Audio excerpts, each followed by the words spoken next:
She is my friend. We go to lunch together. And now listen, I'm responsible for introducing her, and all the things I know about her are not appropriate for this venue.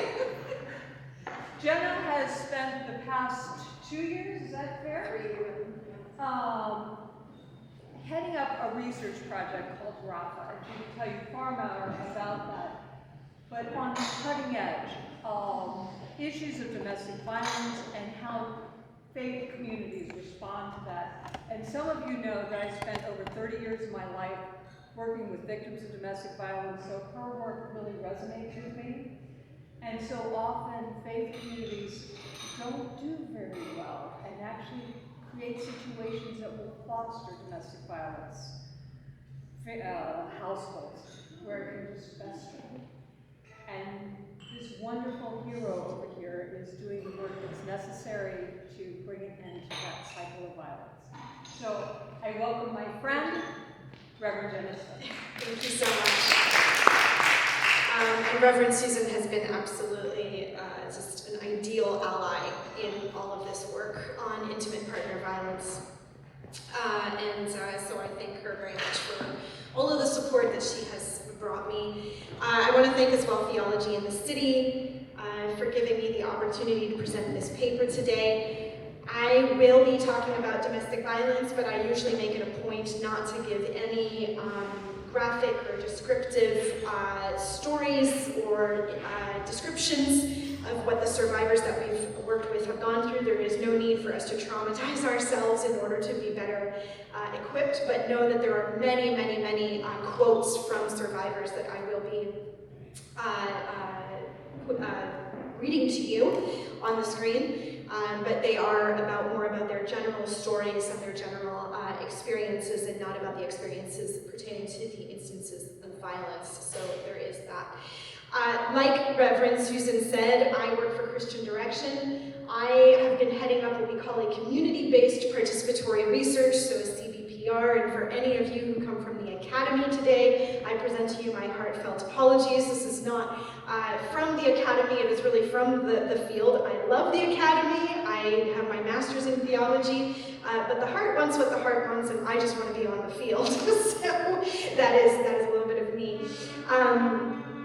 During the COVID pandemic, as many of you know, a lot of public health officials across the world, this is not true just of Quebec, but it was across the world, said there was actually a second pandemic that was going on, and that was the pandemic of gender-based violence and intimate partner violence. So when the whole world went under quarantine and was forced into lockdown, well, what happens to those violent households? The violence goes up because there's no reprieve, there's no larger community to help. There was no place to go.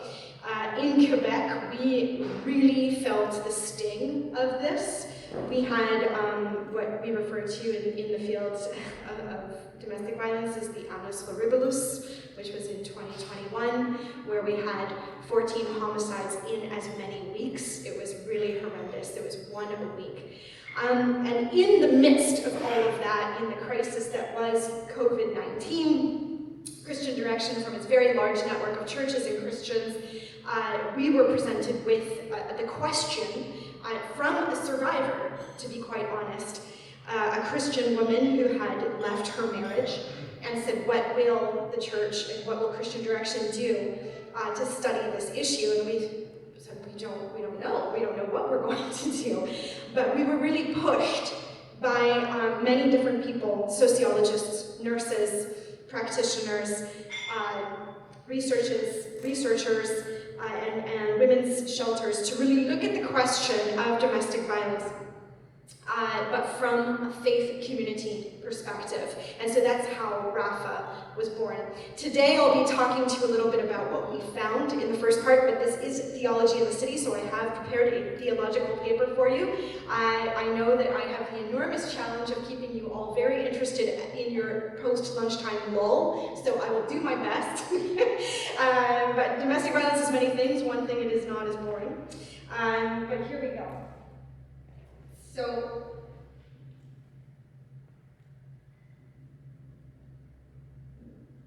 there we are.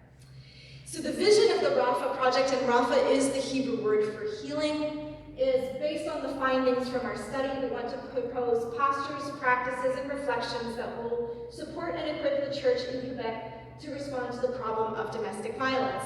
And so we needed to understand what was going on in the church before we understood how to help the church better respond. And when I say the church, I really do mean this from an ecumenical perspective. We worked with mainline Protestants, we worked with evangelical Protestants, we worked with Roman Catholics and Orthodox as well. Our question was, what are the experiences of Christian women survivors of domestic violence in Quebec, and what were the responses of the church to their experience? And just so that we're all on the same wavelength, don't worry, there will be no test, but we often talk about domestic violence as a wheel.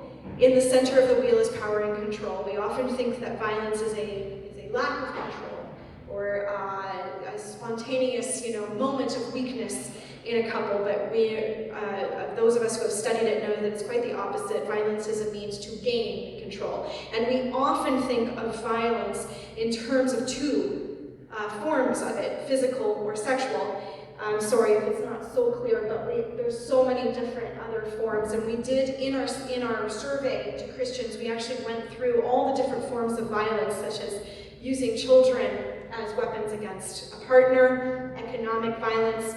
We were very interested in spiritual violence, and I'll get into that a little bit. And of course, there's the gender disparities that are at play as well. So violence we need quite large in terms of psychological, emotional, economic, et cetera, These are all documented by multiple areas, governments, public health officials, and they are recognized as forms of intimate partner violence. And so we adopted this study in 3 phases. The phase 1 was a survey to 500 Christian Québécois, and there are people who do attend church. So these are people who we see in our churches. So that was a quantitative survey where we just wanted to understand, do you have experiences with this personally? Do you know of it? And what is being talked about in your church? Have you ever heard it talked about at church? Do you think it's something the church should be aware of? And so it was a quite broad survey to try and understand what was actually going on within our province. Phase 2 was a qualitative interviews with 13 survivors.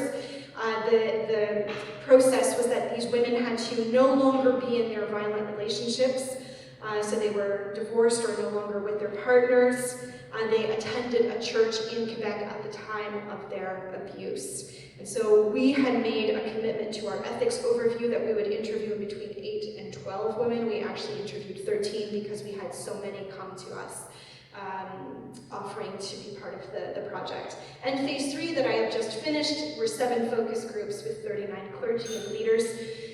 Focus groups where we really asked them, just, okay, so what do you think of all this? How is this going for you? How do you understand domestic violence, and what do you think, what do you need? What do you need in order to do a better job responding to it? In terms of the findings, so I'm going to just cut to the really interesting stuff and the most important things. So to the statement, I consider myself a victim of domestic violence, and it could have been like presently or at some point in my life. And the overall answers were 37% of people said, yes, I consider myself a victim of domestic violence or have at one point been. We had many more women who answered the survey than men, but interestingly, the men who answered the survey actually said that there were 41% of them who said they were victims, but we had many more women, so the overall was 37. And how does this match up against general society? Well, more than 4 in 10 women have experienced some form of intimate partner violence in their lifetime. That is from Statistics Canada. And so it really does match up in terms of what we're finding within faith communities and what we're finding within general society. To the question, I know someone in my church or parish who was or is a victim of domestic violence, so it's always easier to answer it for someone else than it is for oneself. And yes, 67% of people said, yes, I know one person or several people. And again, I compare this to how this matches up in general society. 2/3 of people in Canada know a woman who has experienced physical, sexual, or emotional abuse. And so again, we're finding quite a lot of parallels in between what we see in general society and what we see within the church. And so we did write this in our quantitative report. The researchers in the RAFA project have no reason to conclude that intimate partner violence is any more prevalent or any less prevalent than within general society in Quebec. And then we asked people what is being done in the churches on this issue. And so to the question, do you think your church or your local community needs to do more to raise awareness of domestic violence amongst issues amongst its members? Yes, 73%, so incredibly high. Even to the next question, which was, do you think it should be discussed publicly at church? That was 84%. So that, like, more, we couldn't have asked for a better majority than that. 100% would have just, like, raised major eyebrows in terms of the efficacy of our survey. So, and then, my church or my local parish has taken steps to raise awareness of domestic violence among its members, but only 17% agreed with that statement. And so what we really see is a huge disparity in terms of what we want and what is being done. In terms of those who self-identified as survivors within the survey, so did you disclose your experience? That was a question that was asked, and 50% said they disclosed and 50% said they didn't, so it's really half-half. And in Quebec, we actually stand out in that we're lower than where other countries have responded to that question. In Great Britain, it was more around 80% of people who attend a parish did disclose. So there is something going on within our church communities here that has a larger culture of taboo or silence. And then, was the response from your church or parish helpful? 40% said yes, it was helpful, and the rest said we're not sure, or no, it was, or even it was more harmful than helpful. And we also asked a series of questions of what was offered, and so the highest thing that was offered was listening ear, emotional support, but you can't actually, I don't know if you can see on the screen, but it's still less than 30% of people who self-identified as being survivors actually answered that was offered. And then the rest are very low, so practical assistance or supported in prayer or referrals to an organization, they're all pretty much under 10%. In our qualitative interviews, and I will be going much more into detail when we get into the theological part of this lecture, but there were two primary emerging themes that were revealed in our interviews with women. Mainly, the abuse was minimized, according to them, in their churches. While discussing this theme, many participants wondered whether their churches properly understood certain forms of violence, such as emotional abuse. Violence that was not physical, i.e. did not leave a scar, was therefore minimized. And many participants said their communities of faith were simply, even if it was unintentionally, not ready to deal with a crisis. And so we have certain quotes here. There was certainly no plan of action or insight. They never asked if I was safe, or the interviewer who asked, did the church take into account your safety? Participant, not at all, not at all. And so what can we draw from this first part? Michael Lista, who's a crime reporter, said that intimate partner violence is blind to class, and it cuts through creed. And this is something that we have seen over and over and over, and we see it in the RAFA study, that we worked with many people who were from church-going families who had very strong marital value systems. They were on the whole gamut of economics, age, background, cultural background, church family, denomination, and yet these stories all were eerily similar one to the other in terms of the type of violence that they dealt with, how churches responded, and the fact that women who you would never suspect being in a position of vulnerability wound up in very, very dangerous situations. So the possibilities of a chaplaincy or pastoral or theological project that can pour out of the RAFA study in this project are legion. It's like, sometimes I feel like this project is an octopus. It has tentacles everywhere. In terms of practical training for churches, that can be a whole project in and of itself, and Nancy Nason-Clark's sociological work on Canadian faith communities, domestic violence, is groundbreaking. She's been working on it for decades. She's done training for religious leaders across the map. There's also the teachings on headship of men and the abuse of women, which is a whole field in and of itself. And Kevin Giles, the Australian theologian, has done immense work on that. For the purposes of theology in the city and the overarching theme of home and belonging, I will actually be leaning into trauma theology today and its relation to the Christian imagination of the home. And I'm sure this doesn't come as a surprise to you, but the Christian imagination of the home is rather large. Christian churches and Christian theology have spent a lot of time on it. Serene Jones, who's a wonderful theologian, I really recommend her work. She asks this question in her book, Trauma and Grace. She says, what happens to the imagination as it struggles to move through experiences of traumatic violence? It's a really good question. I think it's a really good question in 2024 as issues of trauma become so much more prevalent and present.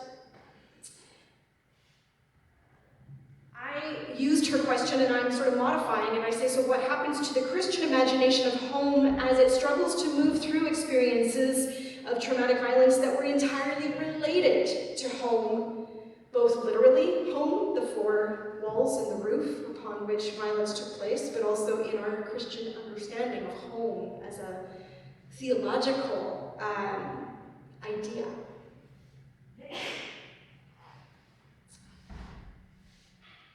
Allow me to backtrack just for a moment. So what does this Christian reimagination of home, informed by process healing, even look like? I believe that there is a unicity of traumatic violence as pertaining to home within the Christian imagination and within the Christian experience. Some of the Christian imagination of home has actually aggravated situations of violence. So Paul Elfana is a Cameroonese French Baptist pastor, and he's a family therapist, and he wrote the following in his 2020 essay, Existe-t-il des facteurs aggravant la souffrance des victimes? So are there factors that aggravate the suffering of victims within our churches? And to cut to the punch, he thinks yes.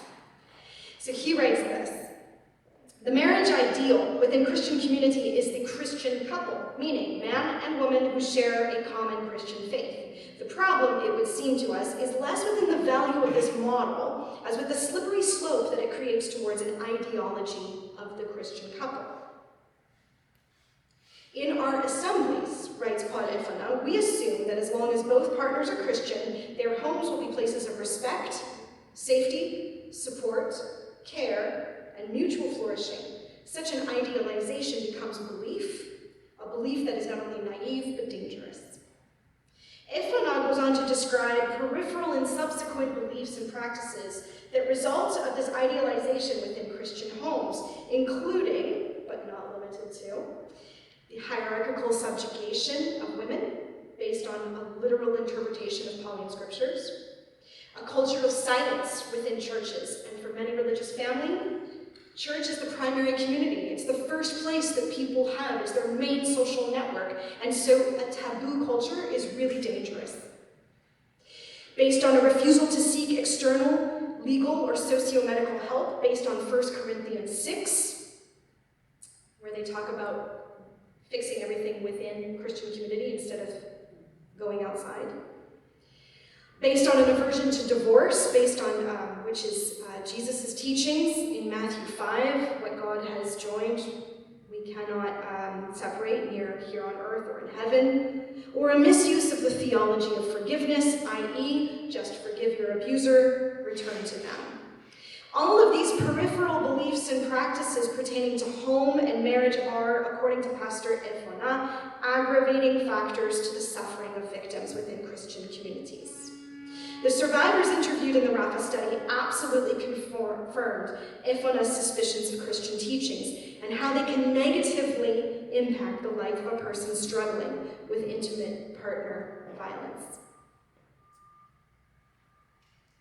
So this woman here talked about what her husband would say to her during instances of violence. And she says he would basically be jumping to the parts of the Bible like, oh, you're my wife, you're meant to submit to me. But then whenever I would try to bring up anything about husbands love your wives as Christ loved the church, it was like, no, we're not talking about that. We're talking about your submission to me. And so there was a lot of spiritual abuse, she says.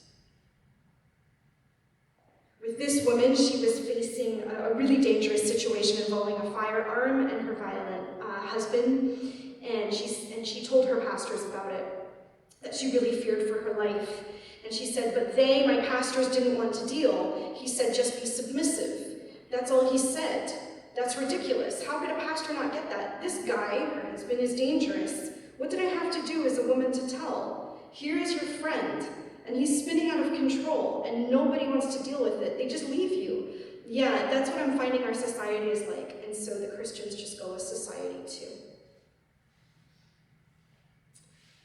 And this one, I kept the quotes in their original language out of respect for the survivors, so I'll translate, but she said, on entendait tout le temps des prêches sur la soumission, on parlait jamais de la violence, on parlait jamais du rôle de l'homme, comment exercer son leadership dans l'amour et non dans la contrainte, dans la prise de pouvoir et dans la colère. Donc c'est beaucoup le rôle que l'Église m'a donné. So she said, we just heard sermons all the time about submission, but never about violence, never about how men can be loving. It was only about, like, women have to submit, so that was the role the church gave me. And this woman who said, tu sais, même les enjeux dans le couple, on va dire basiques, pas très graves, ça ne se parle pas. Il ne faut pas qu'on dise que ça est mal dans le couple. So she said, in churches, even basic problems, things that are not even that bad, you can never talk about it. It can never go badly in your couple. Willie James Jennings, one of my, well, he's just wonderful. If any of you don't know him, you need to get to know him. His commentary on Acts, he goes a step further in his reflections on marriage and home within modern Christendom. He's a little dramatic, I'm just warning you. Christians often turn marriage from an act of worship into an object of worship. Turn the couple from a shared journey of discipleship into the end and goal of discipleship. Whether this has always been the case is a question for historians. Yet in the West, and in a growing number of other contexts, our capacities to imagine the joy of any form of intimacy and the pleasures of everyday life have fully been captured by the fantasy-generating power of the idea of the couple. The result of all this, describes Jennings, can be possession, narcissism, which are factors or outputs of domestic violence in the home. He says, quote, we have not had the courage to face the idolatry of the couple because it contains our fear and controls our faith. It encircles our fear of bare life vulnerable and subject to wind and force, chaos and death. The couple gives us the illusion of manageable life. It narrows our vision of intimacy to the joys of a couple rightly shares and turns us towards the narcissism of two made one. The horror the couple creates is to turn love into possession. And of course, love into possession is the ultimate domestic violence. And there are perhaps no words more poignant from Willie James Jennings in his attempt to right the wrong of the created idolatry of the couple into the call of true theology of home. We constantly ask the couple to create what they cannot, a space of safety and freedom. No couple can create only what God gives. A couple can be a space of safety and freedom only as it participates in a space of safety and freedom within their community. Only in a space of shared intimate life can a couple be spared from its own idolatry and its use as a destructive power. What Padefana and Willie James Jennings are discussing, sometimes in very dramatic terms, I grant thee, is indeed a faulted, dangerous theology of home with the institutions of marriage and the ideology of the couple being at the core of both our image of home and its theology. Understand that there are thousands of marriages and couples that adhere knowingly or subconsciously to this ideology. They navigate within religious communities or gatherings of faith that promote or take for granted what Jennings and Efona are warning against, and they may have perfectly healthy, non-toxic relationships in home environments. Efona and Jennings are not rejecting Christian union, quite the opposite. They are warning against the worst-case scenarios of a harmful idealization of the couple, And of course, marriage and home and couplehood, for what they are describing, only look like one thing. Jennings gives a prophetic macro rating over a societal and ecclesiastical ill, that of the narcissism of the traditional family model. You don't have to look far to see where Jennings gets his arguments for this. Think of the $70 billion wedding industry in North America. Think of typical media storytelling, where loneliness's only antidote is sexual partnership. Think of the parasitic statute given to singles, divorcees, and members of the LGBTQ community within the larger church. Union, partnership, and marriage can be joy, according to Jennings, an iconoclast that helps break all the idols of a community that constantly hold up the couple as the center of its missional activity, its entertainment, and its joy. But Efana and Jennings are severely criticizing the conscious and unconscious desire to create out of the Christian marriage and the Christian home an altar, an idol, the end product of discipleship rather than the joyous, sanctifying step in one's Christian journey of discipleship. The worst case outcome of this idolatry can be found within the stories of the Rapha women that we interviewed. When this false idol is created, there is only one pattern of behavior that can ever feed it, and that is the never-ending sacrifice of one's being, dignity, and ability to react attentively, responsibly, and in love towards those who suffer.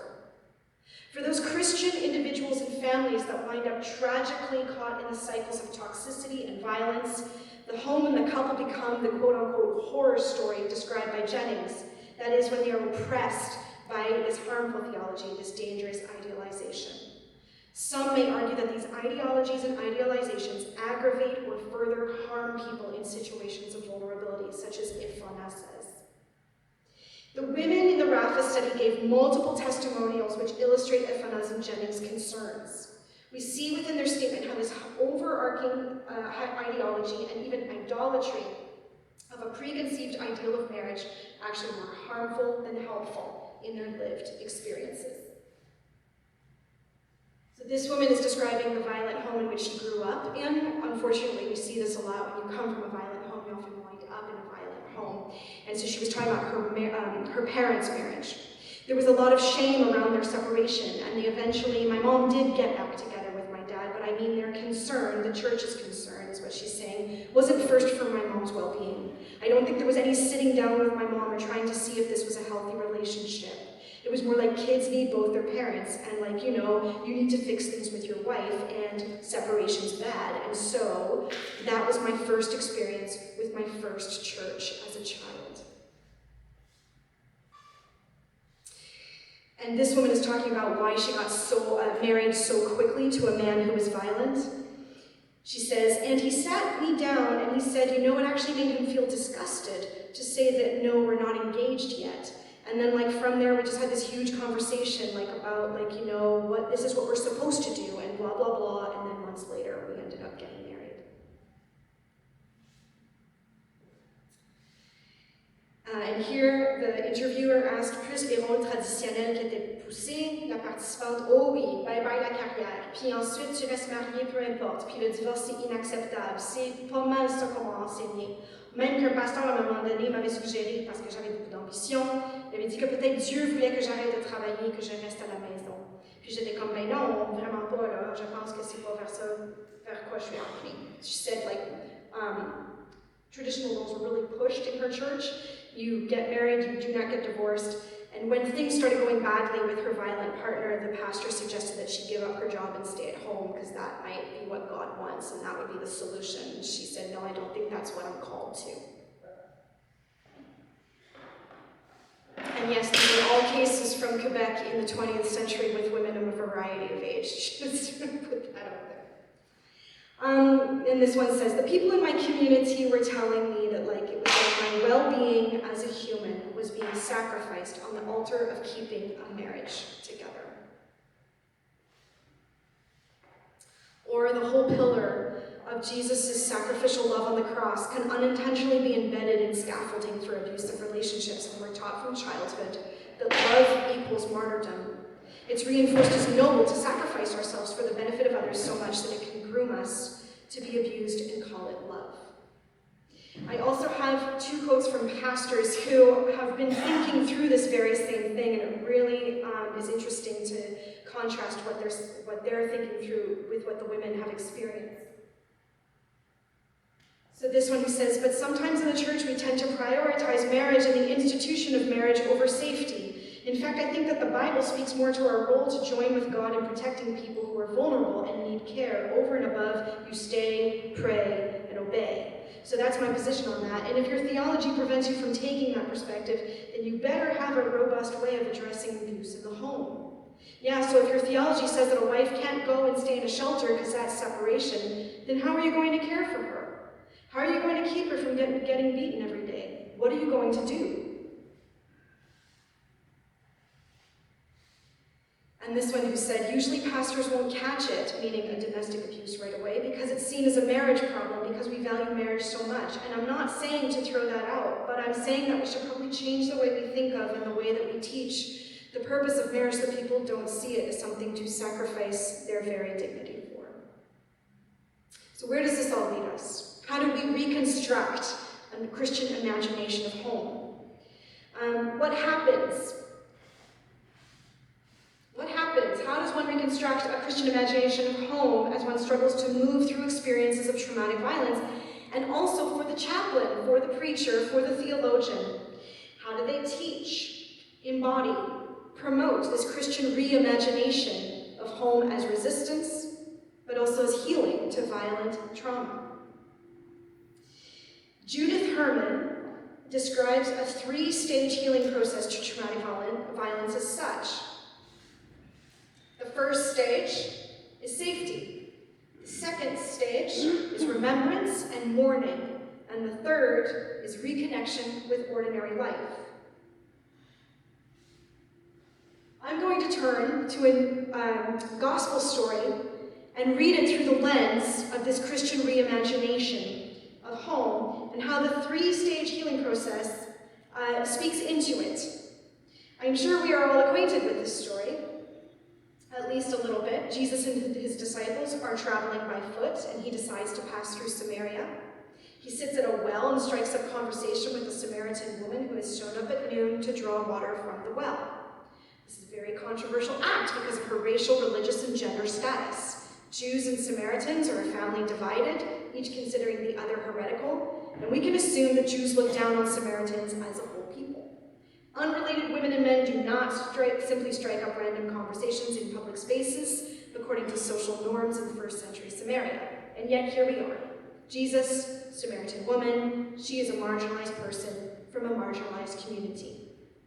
We also come to learn from this story that home is not a happy place. You have been married 5 times, Jesus says to her, and the man you currently live with is not your husband. While former readings have labeled the Samaritan woman as adulterous or sexually promiscuous, a more critical and socio-historical understanding of the text indicates that women had little to no power over their choice of husband, and certainly no woman would have been able of leaving and marrying 5 different times. The fact that she fetched water herself and didn't send a servant indicates she is not rich, and therefore her divorcing and remarrying of her own free will was even less likely. The text doesn't explain the particulars of her situation, but a possible scenario was that she married as a young girl, she was widowed, and then passed on from brother to brother according to Levitican practice. The latest partner, to whom she is not legally married, may have been a relation who simply saved her from being homeless, or would not have even have given her the honor of marital status. It is interesting to note that Jesus does not end his encounter with the famous "go now and sin no more," as he did with the adulterous woman in John 8, or the crippled man in John 5. Rather, he ends with the full revelation of himself. I am the one you are speaking of, I am he. So let us assume, for the sake of argument, that this woman is not a first century Kim Kardashian or Elizabeth Taylor. You're all intelligent people, I don't need to explain it. But she's a trauma survivor. Any woman who got passed from man to man and now must live in the degrading state of unmarried cohabitation at the time would be marginalized, to say the least. So while this story does not take place in the home, nor is marriage or home the main point of the story, home and marriage are the background upon which it takes place. Judith Herman's first stage is safety. For the purposes of this paper, I propose that agency, that is self-determination, and safety go hand in hand, and I can elaborate upon this later if you like. But suffice it to say that violence is a removal of one's power, self-determination, and agency in one's life. The ultimate antidote to violence and control is to help a person regain agency over their lives and over the lives of their children. Safety cannot be guaranteed without agency. Look at this, how this one woman from Rafa describes it. The way we were raised was that we were our father's daughters, to be given to the right person, kind of like, almost like an arranged marriage. And then if I wanted to choose my own partner, that was rebellious. Like they were heavily influenced by like all that umbrella of protection, like Jesus, then man, then females, then children, that kind of thing. So it was very much like I wasn't supposed to have agency. No agency in choosing my partner or in choosing to leave. Interestingly, she contrasts protection with agency. There was actually no real protection for her. It was in developing her own sense of agency that she was actually capable of freeing herself from a violent and dangerous marriage. Returning to the Samaritan woman, Jesus' manner of engaging in his conversation partner puts her agency front and center. This is also, by the by, the longest recorded one-on-one conversation in the New Testament with Jesus. Nigerian biblicist Sister Teresa Okure observes, once he begins the dialogue, the woman takes the lead. And at each point, Jesus uses her concerns of water fetching, marital life, and the right place to worship to reveal to her his true identity and convey to her the gift he offers. His kenotic manner, first in asking her for water, then in relying on her to lead the topics of conversation, liberates, quote-unquote, the receiver, in this case, the woman. Gives her full agency to draw from her experience, ancestral history, and personal knowledge. The points of contact are at her initiation, but become Jesus' material crafting for her sacred encounter with her Messiah. There is not a single issue discussed that was not at her initiative. Agency is hers. She is the leader of her own evangelization by Christ. This one woman talks about here, the eldest pastor was saying, you have to say when it's enough. You get to say, you know when you've tolerated enough. Right, he gave me that power. And so she named this as a really helpful response by her pastor, who said to her, you get to decide. You have to say when it's enough. It's enough when you say it's enough. And she said, and she felt like he gave her power, and that was what gave her enough agency to say, I can leave. I can do this. And so agency is seen as a really helpful response from a clergy person.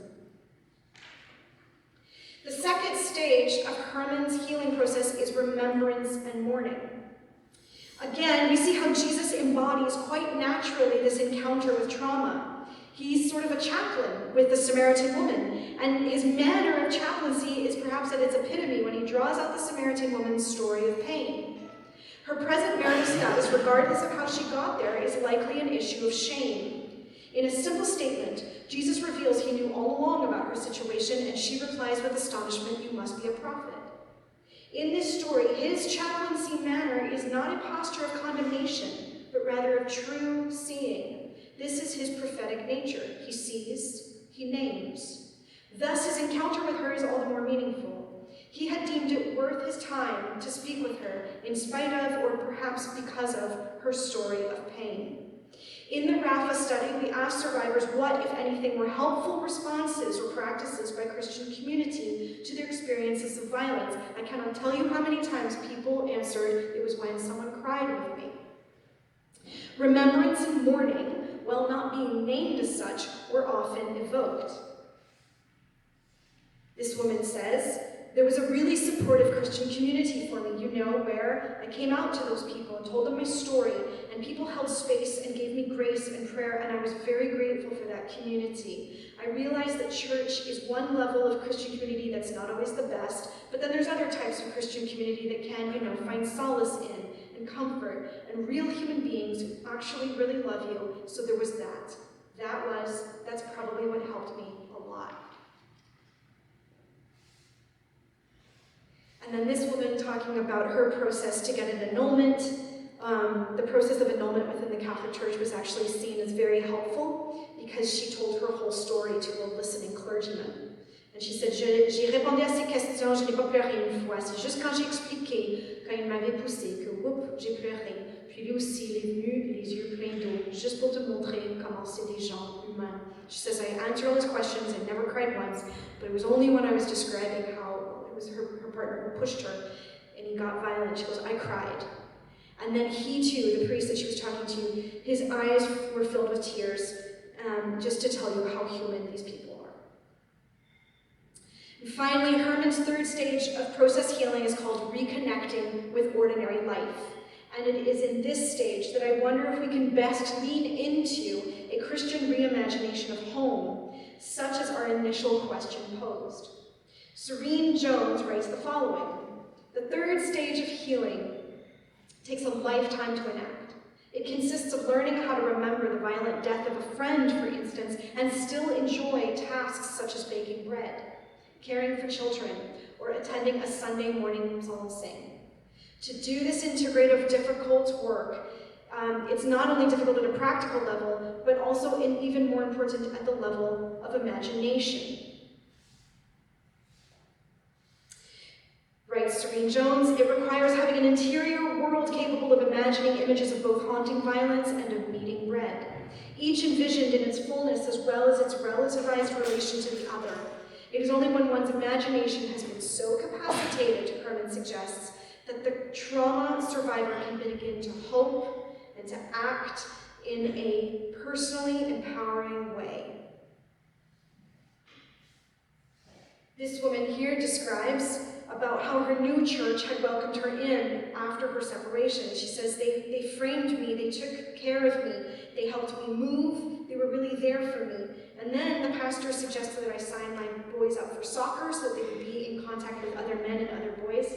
And then there were men who took my boys under their arms like it was their own children. And so here she is describing moving, soccer, and just hang out time with her boys as very healing. So it's these ordinary life things that really contributed through the community to her life, through her healing process. Returning to our Samaritan woman, there is again something we can read through the lens of process healing as a tool to the Christian reimagination of home. I find it of great interest that Jesus uses and chooses a daily task, a ritual, that of water gathering at the well, as a place and time through which he will both reveal his salvific project, but also perform some of his best ministry of care to a marginalized person. Such was her marginalization that this daily, basic ritual, gathering water at the well, may indeed be problematic or difficult for her, as the gospel writer points out that she would come to the well at noon when no one from the village was there. Was this to avoid contact with her neighbors? Again, this story is not set in the home, nor is it really about home, and yet home, its needs, its rituals, and its pain is ever present. Jesus takes this daily ritual and he redeems it. He breaks down the taboo and enters into forbidden space. Water gathering is a woman's activity. He offers care and conversation in a ritual that for the Samaritan woman may have represented shame and embarrassment. In fact, he does more than that. He, quote unquote, capacitates her imagination so that she can begin to hope and act in personally empowering ways, as Serene Jones so eloquently puts it. I am the water of life, says Jesus, parenthesis, the wonder of divine presence within the ordinary.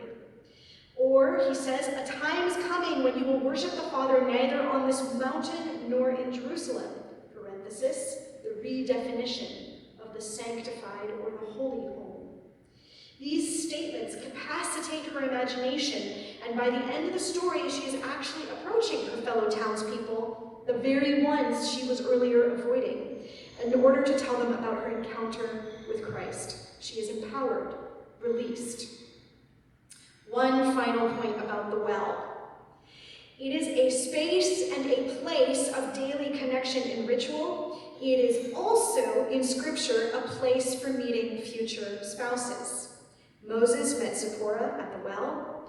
Isaac's servant met Rebekah at a well and offered her a marriage with his master, and it was at a well where Jacob met Rachel. Here, at this well, we could call Christ the new bridegroom for the Samaritan woman, or we could at least offer up a reading that he's presenting the Samaritan woman with an alliance. But this alliance will not be based on economics, tribal ties, or sexual reproduction. It will be based on entirely different things. Life and life eternal in a God in whom there is no violence, human flourishing, and an intimacy with an incarnate God who stands with those on the margins. Jesus breaks the typical marital motif that we find in Scripture that happens at the well, but he removes the necessity of altar or temple and presents the body, him. Is Willie James Jennings right, therefore, that the couple itself must be seen through the shattering reality of the body of Jesus? Coupling, in this regard, is a wonder to be shared by all who wish it, whether heterosexual or homosexual, and marriage should be grasped by all who would mark their life together as a life inside the way of disciples, he says. Yet, we must end the burden placed on couples to be the container of all life intimate, and the heresy that the couple is only safe and sanctioned place, is the only safe and sanctioned place where honesty, safety, and joy of being vulnerable creatures may be touched and celebrated. I will end with a reflection from my friend A. A was not a RAFA survivor because she is not from Quebec. I met her through our research, and she has therefore been part of our extended network of intimate partner violence survivors, and she has given me invaluable insight and advice throughout the project.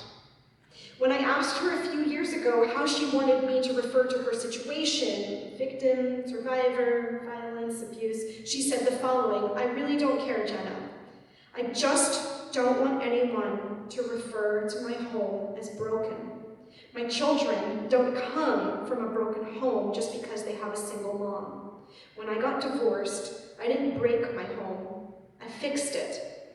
She described to me the multiple ways that she has, since her separation from her violent partner, created an environment of honesty, safety, intimacy, and joy within her home. Healing stories and coping mechanisms for herself and for her children. New dinner time rituals. New dialogue practices where feelings and fears are talked out, not avoided or dealt with violently. Safety measures installed on her property and on her phone for her own peace of mind. This environment of safety, honesty, intimacy, and joy was created outside of the structure of a traditional couple, and by linking arms with her merciful community, her parents, her support network, a few carefully selected professionals, and yes, her church. The body has proven good. She didn't break her home, she fixed it. Thank you.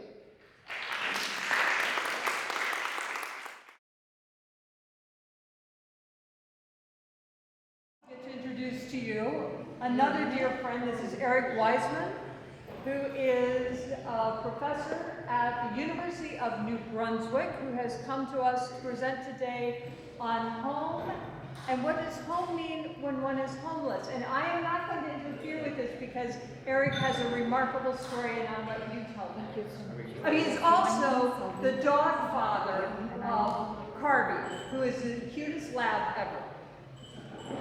And he's a great, great visual artist. You can't put a microphone in front of me because I'm a retired lounge singer. No, I was kidding. That is good. It's not true. No. I told my students that once and they were like,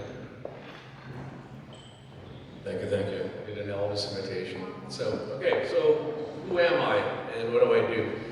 I am a professor of sociology at the University of New Brunswick, but I'm also a person who's got about 28 years in recovery from addictions and homelessness.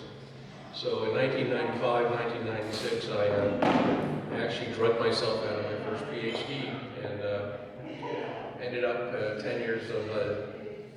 so I'm going to tell you guys things that you may not often hear, I have to warn you. Also, the film I'm going to show you contains images and things that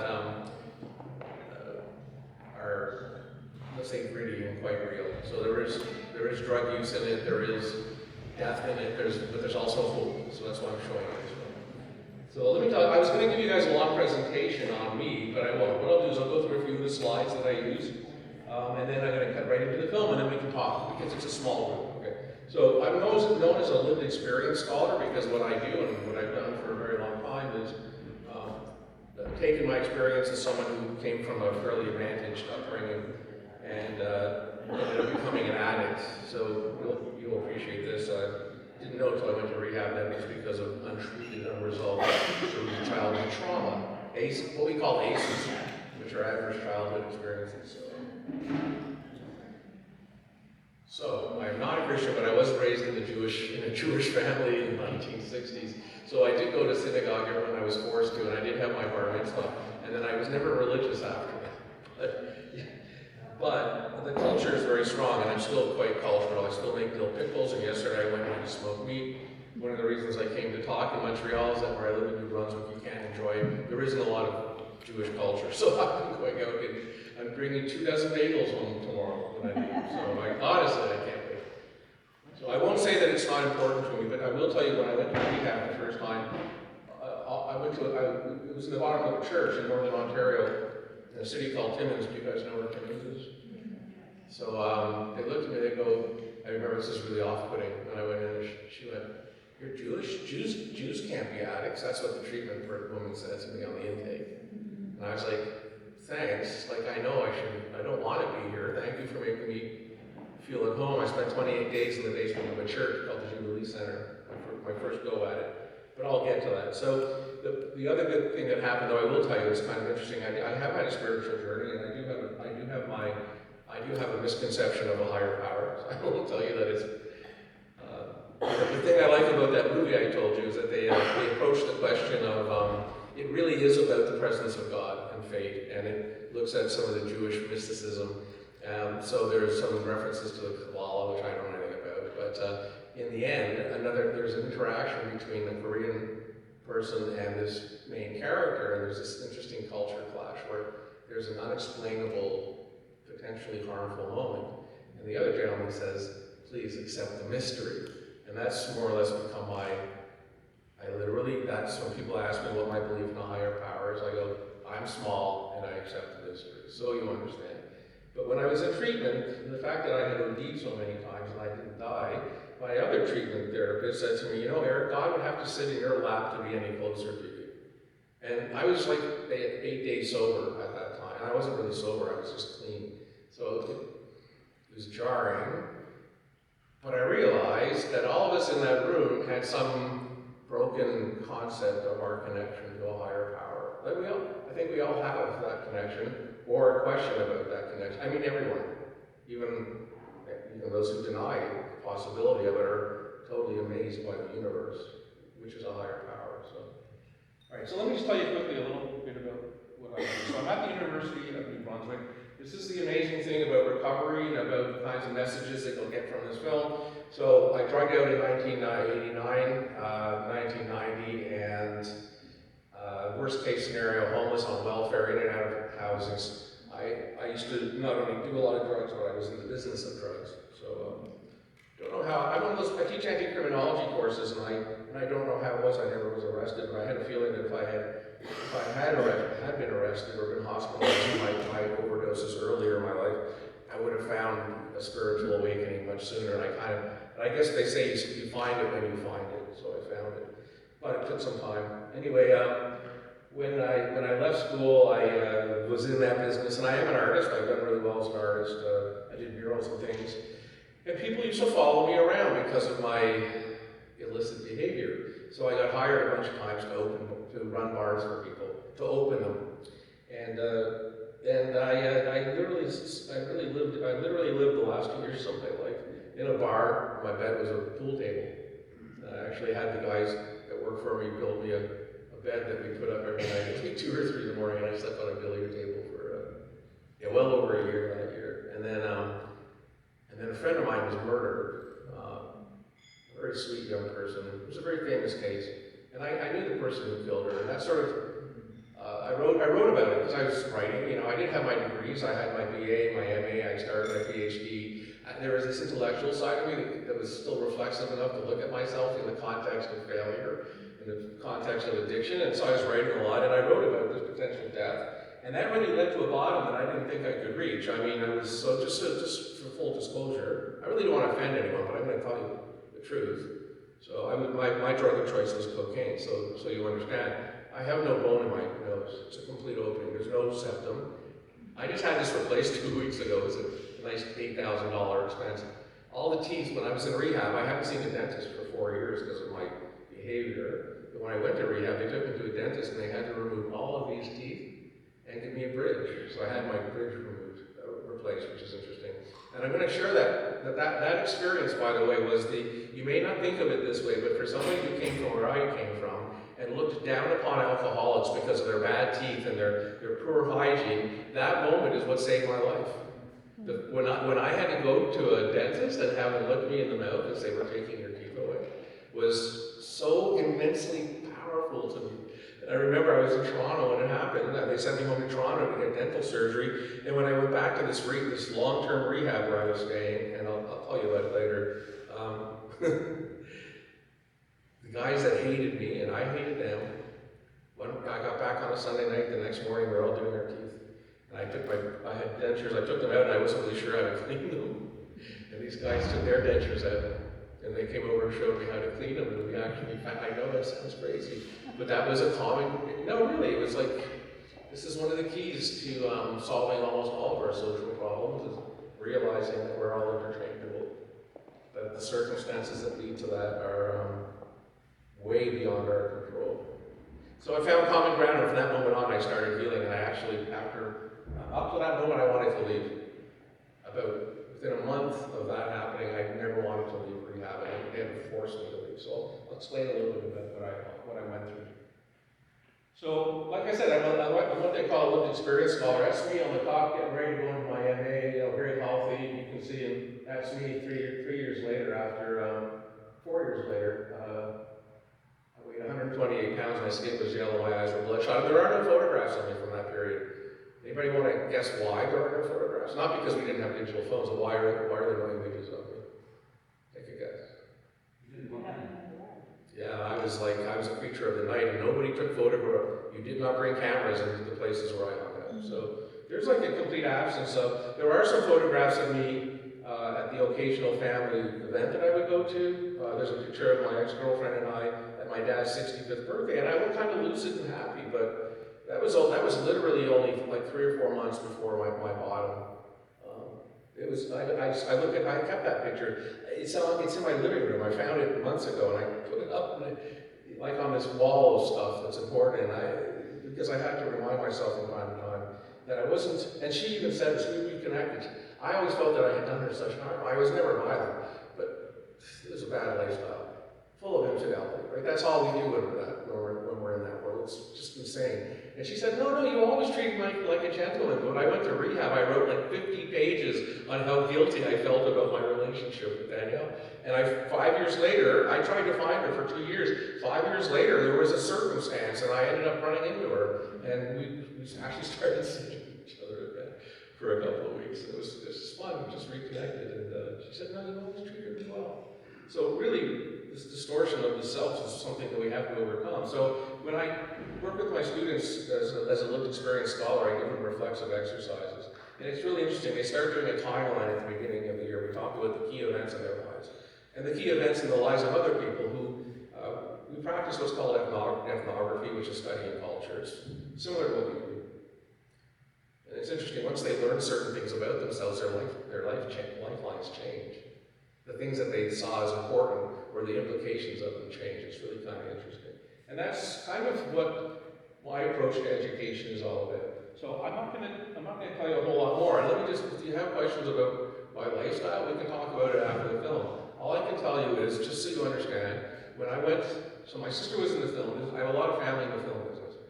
And a lot of my memoir I'm writing now, I have a couple books that I wrote about tiny homes, which is what I'm really known for, which is why the film is going to show you the evolution of the tiny home model as a way of understanding community and a spiritual connection to others and a way out of the kinds of issues that I faced. And so really, now they're everywhere, but when I started doing research on them in 1999, people were really against tiny homes. But you know that I studied tiny homes in cities like Toronto, Montreal, I did my field work in Oregon. Every tiny home community that I went into, and we're talking about people who've been living on the street, and these people had built their homes out of scrap and garbage. Do you know what before they even built their homes, do you know what the first thing they would build was? And I'm not making this up, you'll see one in the film. Do you know what they built? Garden? Say again? A garden? I can't hear you. Garden? It's funny you said it. They did the first one that I went to in Toronto called Tent City. Does anybody remember Tent City in Toronto? The very infamous. There was about 105 people. It started off as 6 little shacks on the garden, just below the Gardiner Expressway, right on the water. We in our what we call this social imaginary, the way we imagine the world, we saw them, but we figured. I drove over it every day, and I was sober at this point. This is 4 years into my sobriety, and I was writing about recovery and housing and finding myself again and the importance of housing as healthcare, which is what this film is about. I believe housing is harm reduction. Housing is healthcare. You can't ask anyone to look at themselves if they don't have a place from which to do that. It's just wrong. So, but even, and I was working as a muralist, driving my van to work every morning, looking down and seeing these shacks. And we thought they were construction shacks. Because none of us had heard of, it didn't even occur to us that they would be tiny homes. Except I was doing this work on the streets of Toronto, and you'll meet the people that I was working with, and they brought me to this little place called Tent City. And I just said, oh my God, I have to keep doing this. So we became friends. And so one of the things I find super interesting about that is that it's about changing the narrative, right? So I speak openly and frankly about all my experiences, and it's not a secret. I talk on the CBC and Global, and if they're talking about harm reduction or safe injection, I called the Premier of New Brunswick a bit of an idiot last week because he came out saying that he will not support safe injection sites. And I just so you know, I would like for everyone who suffers addictions like I did, and I call them addictions, a lot of people call it substance use disorder. Yeah, substance use disorder, just so you know, is in the manual used by psychiatrists and psychologists, and there are 3 levels of it. There's mild, which is like 4 of the symptoms. Then there's medium, which is, I think, 8 of the symptoms, and then there's severe, which is what you would call addiction. That's like all 11. I have ones they don't even have. I had ones they don't even have on this. No, seriously, so did everyone I know. So I call it addiction, not to be rude to anyone who doesn't call it that. But what was I saying? What's the first thing that they build when they? The first thing that they build is either a Bible in a case, or an altar, or a church, and in some cases all 3. That's the first thing they build, and it's amazing. In fact, even before they build their structures, they might sleep in tents. They get about, and you know why? And it's not about the work. They're able to find people donate Bibles to them, and a lot of religious groups. In Toronto, there's a group called Beahafta, which is a Jewish religious group that deals with folks on the streets and helps them out. And their ministry is the same as all the other ministries. They're Indigenous groups who bring spiritual messages and support to Indigenous folks and others. And there are so many Christian-based groups. It's amazing. And without them, I don't think you could calculate the kind of suffering that might occur. And it's not because of them that they have these things. It's because they, this displacement, this loss of home isn't just about the structures. In fact, today we're moving away from calling it homelessness. Because even folks in the tent camp, like you're going to see, can build home, can find home through religious and spiritual practices, by building their gardens, by building houses together. But they don't have our houses, so we're now using the word houseless. Because now it connects to everybody else in Canada who can't afford a place to live. Right, so the keys, in my case, and so what I was saying, this is why I talk about condition. Sorry, it's been a long day. Just so you know, I did do my PhD here. Again, this is the amazing thing about that. This is why I want people to find recovery. Personally, this is what I wanted to say to you. Personally, I would love for people who are suffering the kinds of addictions I suffered to get the kind of support that I got, the constellation of events that I had in my life that allowed me to get the long-term care that I needed, the therapy that I needed, the support I needed afterwards. And you know, it's not a trajectory straight upward. You have to be allowed to a few steps forward, step backward. But you have to have the long-term enduring support. I would love for people to be free of the shackles of the addictions. And I'll tell you something else. I never used a needle in my life, but if I did, I wouldn't be here to talk to you. But I did do heroin a lot, and I did OD on heroin twice from snorting it. So these poor kids, our friends, the 47,500 Canadians who died from opioids in the last 4 years, 175,000 other Canadians who have been hospitalized in the last 4 years for opioid-related overdoses. Do you guys know those numbers? Those are as of yesterday, or 2 days ago. My students did it for me. They are dying, and they're dying. And I think that if those drugs were around then, I would have died too. I think because there are no controls, and there's this. It's not. Their issues that make them use are not caused by the drugs, but those who are bringing the drugs into our country or marketing those drugs are killing people. And my feeling is that it's such a different kind of substance. This is why it's hard for me, because morally I want them to be off it and find some freedom, but I don't think that that's fair. So now my work has shifted to harm reduction. Do we know what the term harm reduction means? I'm sure you do. Do you want to explain it for people? Because It's the philosophy that if we can put in safeguards and practices for people while they are dealing with their addiction, that would make sure that they would not die. Right. Or perpetuate violence against another or against themselves without asking them immediately to go cold turkey, for instance. Right. I believe you can. So this film is really, it takes us through this journey. It asks you, in fact, in this presentation here, the last question is, all right, after seeing the film, what do you think about harm reduction? I'm moving away from looking at tiny homes. I'm moving away from looking at homelessness and housing. I've done it for 30 years. It's traumatizing after that long. No, it is. It's hard. Like I'm not going to stop advocating. I will always speak publicly and share. And I advise. Like right now, we just finished a national study for 4 years on post-secondary student homelessness. You may have read about it in all the papers because it's a big deal now. So we've been doing all kinds. It's about to close, and now other people have taken on that responsibility. Same with tiny homes. Tiny homes are everywhere now, and they've evolved into these great houses. So you're going to see some modern examples. So I can move now into the thing that really matters to me, which is the spiritual nadir of a deep addiction. Just so you understand, I was here at Concordia. I did get a chance to come back and finish my PhD. My PhD, which is on all this stuff, won the National Dissertation Award that year by the CAG's Distinguished Dissertation Award, because I wove my lived experiences, and this was back in 2013. I don't think a lot of people were doing it then. My supervisors here in Montreal were very different than anywhere else I might have gone. They said, do what you need to do. Tell your story, link it to the questions you're asking. I said, great. And I did it, and it's an amazing freedom to be able to share. One of the things is there aren't a lot of great places for people to share. One of the things that I share with people today and my students is that when I lived here, I lived at the corner of St. Matthew and St. Catherine. There were 3 guys that were always on the corner there. One of them's name was Rob, and I would go to restaurants and pay for their meals. I could buy credit for them so they could get food. And so Rob, it was during the Chez Soi. Do you guys remember the Chez Soi housing project that they had here, where they started housing people? So the Housing First is a model which we've really widely adopted. Montreal was one of the test sites for it. Housing First is a model that says, look, people need housing. Whatever else they might need, they can't do it without housing. If they need medical help, or they need help with addictions, or whatever it might be, you can't do any of this. You can't ask somebody to even think about their mental health or addiction issues without giving them housing first. So Housing First is a worldwide phenomenon. It's been around since the late 70s.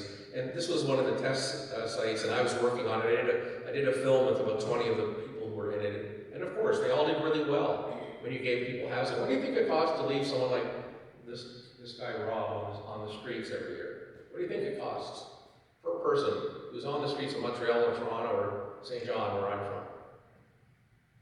Costs the taxpayers. Take a guess. It's a pretty astonishing number. $20,000. How much? 20,000? Do I hear about 76,000? Oh, really? Which is a national average. In some places in Toronto, it's like 96,000. Here, it's about the same. If this is all based on the kinds of emergency expenses that are for the calls that are the emergency visits to the emergency, fire and police call, even a minor one with just 2 vehicles, so 4 vehicles, is like $400 per hour, right? So I didn't make those figures up, but that's what it costs. So for every unhoused person in Canada, and there are close to 400,000 of them now, back then there were 225,000, these are people who are literally unhoused. Just so you understand, before we look at this film, when we define homelessness, how do you define homelessness? What's the definition of homelessness? You look like you have an answer. Well, coming up the street today, Yeah. there was a gentleman sound asleep on the doorstep. We have a gentleman that comes and sleeps in the porte cochere of this church Right. at night. So that is like, this is To what me, we see as, that's homeless. I agree, it is, and that's what we call this is our traditional avatar. Symbolically, that's, even when I was driving over the Gardner Expressway, to me, homelessness at that time was people who are what we call literally homeless, unsheltered. The folks we see on bridges and benches and in our doorways. And I had a few of those experiences in my time. I was really, I shouldn't say lucky, it's ironic to say that. Because of the kind of trade I was involved in, I was able to trade goods and services or places to stay. I'm writing a memoir about it. Honestly, I'm afraid because of the legality of it, but I'm told it's okay. But the individuals we see on the streets are increasing now, but they're still the smallest number of people who are actually considered by definition homeless. The number of people living in encampments makes it seem like that is still what homelessness is. So by the Canadian Observatory on Homelessness in 2012, the Observatory on Homelessness came out with a 4-part definition. And so literal homelessness is the most extreme and dangerous kind. And it ranges to the most common kind, which is what most of our post-secondary students are living in. This will be amazing to you, which is basically hidden homelessness, living in very, very insecure housing, substandard housing, maintaining relationships of intimate partner violence in order to stay housed. And that number for students, just so you know, 2,200,000 students, 5%, 110,000 students a day identify as homeless in Canada. And in the country, about 5 million Canadians identify with that form of homelessness. And the number is only increasing. Why is it increasing? Cost of housing. And this is the other thing. So it was easy when we see our friends lying in the doorway to blame it on them. And to blame it on Rob. But it's not anymore. We cannot blame it on individuals. Sometimes we use these fancy words in sociology called structural violence. I think you mentioned it, Rod, or something like it. It's the idea that the structures, religious structures, economic structures, education, capitalism, all these big structures that we don't see, they not only limit our choices, but they limit our ability to survive. And they are slanted very much against women, people of color, people with disabilities, and people getting older. So it's easy to say that. The truth is that when I got here the other night, I always tell my students about Rob and the other lifers who didn't want housing. That was their lifestyle. So there are some folks, that's how they live. I mean, I knew them. I saw them every night. He and Maisonneuve, and we would talk. And I said, this chase wall is happening here, and I worked on it that I could connect them to a housing officer. They didn't want it. And then I haven't been back here since 2014. First person I saw was Rob. Shirtless, barefoot, in his jeans, in front of, the building's closed now. I guess everything got flooded there, all the below ground places that I used to hang out, and he's running around, and I went, Rob? And he went, hey man, how you doing? First thing he said, I was clean for 10 years, but I relapsed. And whether that's true or not, the fact that it's in his head, that's something that's in the realm of possibility for him, reinforced for me that I'm really helpless when it comes to this. I need to look better at how to help people. He's been doing that. Imagine sleeping in parking garages, surviving that way since I met him, so for almost 20 years. So that's a human condition that we can't very easily understand. And yet, if you look at what people like that can do, and I say people like that as if they're others, I want to say that my homelessness wasn't that extreme, but I did things that were that extreme. I did. That's just no other way of putting it. I don't want to. When people go, "You were homeless," I go, "Yeah," but it was like, you know, the second and third kind, not the first kind. And they go, "What do you mean?" I don't want to like brand myself on overcoming that kind of. I don't think anything exists to help Rob because his acuity is so high. Okay, so, but can people like Rob, how do they find home? How do they get out of their circumstances? You're about to see that. I'm going to show you a film, and what it is actually is what I call a visual essay. And the visual essay has components of different films I've made over the last 10 years. Or sorry, since 2000, what am I saying? So you'll actually, there's footage from the last few years in St. John, Fredericton, Moncton. There's film in Texas. When I went to Texas to do my visiting scholarship in 2014, there were 9,000 people living on the streets. Texas is very warm, pretty temperate most of the time, and they were living under these highways that were deafening. And do you know what you saw all over the what do you call it, the ramparts? What did you see? Symbolically, what did we see? It's unbelievable. You're in Texas, you're in the Bible Belt, so there were all these corn husk crucifixes and Bibles everywhere. And this was in the most, these were the worst conditions I've ever seen. And yet, and I went into them with the police. I have a short clip of it, who do outreach in the city. And they said there's no shortage of the gospel on the streets of Houston. So these are things that people carry with them. It seems to me like it's essential to finding a place attachment. So the difference between a house and a place is a place is a cultural thing. It's what you build spiritually, creatively, artistically, with your culinary skills, you know? It's your sense of attachment. And even in places where people are experiencing life like Rob do, they know when they're home. And when I asked him, I almost had tears in my eye. I'm getting choked up. I went out and bought him a snowsuit. I remember I was leaving and I didn't want him to die. It was December of 2013. We got like 35 inches of snow one night. And I went to the old, what's the market, the Atwater Market, not the Atwater Market, the mall where it used to be the Bell Center. What's it called now? Yes, that's where I went. And I went into, there was a sport check, or a Winners. I went to Winners, I bought him a ski jacket. And I said, I want you to have this before, but he wouldn't take it. And this is the conundrum for me. He wouldn't take it because people wouldn't donate money to him if he was wearing a brand new ski jacket. Is that mind-blowing?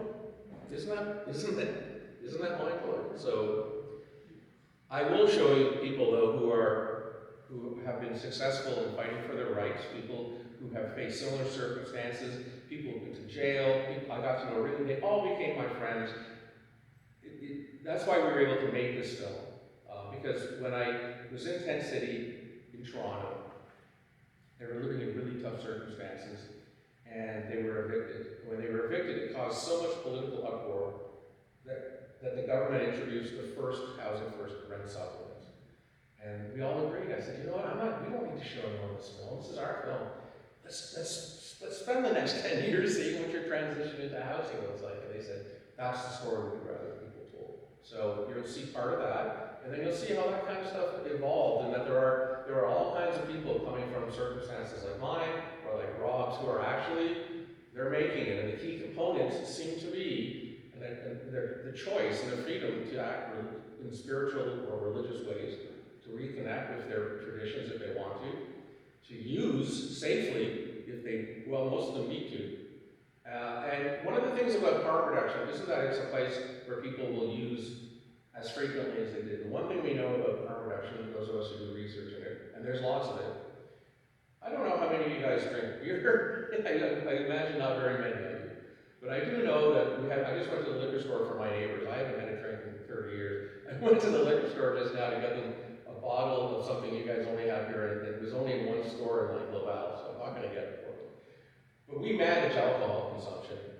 We manage tobacco consumption. We have managed consumption. So one of the things about harm reduction is that we want to build these places to manage how people consume these dangerous drugs so they don't die from it. So we do know for a fact that safe injection sites help people not overdose. And if they do overdose, they're with somebody who can save them immediately.